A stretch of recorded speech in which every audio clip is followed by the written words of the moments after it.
اللہ بڑا رحیم و کریم ہے دوستو بزرگوں، اس پر یقین کرنا چاہیے، اور جس قدر اللہ سے تعلق قائم ہوگا اتنے ہی مسائل و پریشانیاں ہمارے لیے آسان ہو جائیں گی۔ اس لیے کہ جو مسائل جو پریشانیاں خود اللہ کی جانب سے ہیں اس پہ ناراض کیا ہونا، تو اللہ کی جانب سے، لیکن جو پریشانی اللہ کی جانب سے نہ ہو اس پر پریشان ہونا۔ حضرت ابراہیم علیہ السلام جن کی یاد میں، جن کی سنت میں اللہ نے قربانی کو جاری کیا، حج کو جاری فرمایا، حضرت ابراہیم علیہ السلام نے اپنی بیوی حضرت ہاجرہ کو، اپنے بیٹے حضرت اسماعیل کو ایک ایسے مقام پر چھوڑ دیا جہاں پر نہ پانی تھا، نہ وہاں پر سایہ تھا، نہ کوئی انسان تھا، آدم نہ آدمزاد کوئی نہیں تھا۔ تمناؤں اور آرزوؤں کے بعد وہ بیٹا پیدا ہوا تھا۔ ایسا نہیں تھا کہ بہت سارے بچے تھے، ایک بچہ کہیں چھوڑ دیا، مر بھی جائے تو کیا پرواہ۔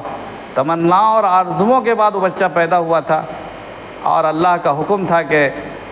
جا کر کے مکہ معظمہ کی اس چٹیل وادی میں چھوڑ دو جہاں پر اس وقت کوئی آبادی نہیں تھی، جس کو قرآن کریم نے کہا کہ ایک وادی غیر ذی زرع، ایسی وادی میں جب چھوڑ کر حضرت ابراہیم علیہ السلام وہاں سے جانے لگے تو ان کی اہلیہ حضرت ہاجرہ نے پوچھا کہ آپ ایک کمزور عورت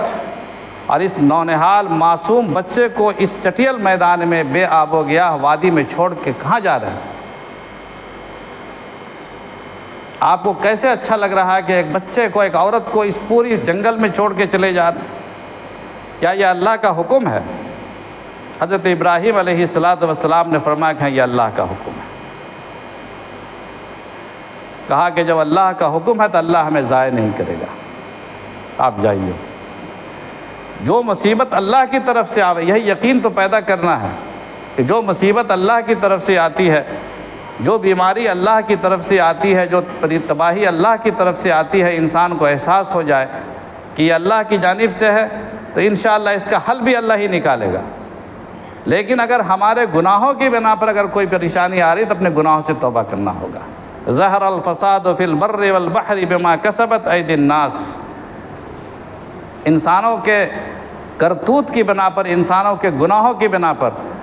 فساد پیدا ہو گیا ہے، زمین میں بھی اور سمندر میں بھی فساد پیدا ہو گیا، اور فساد ظاہر ہوتا رہتا ہے۔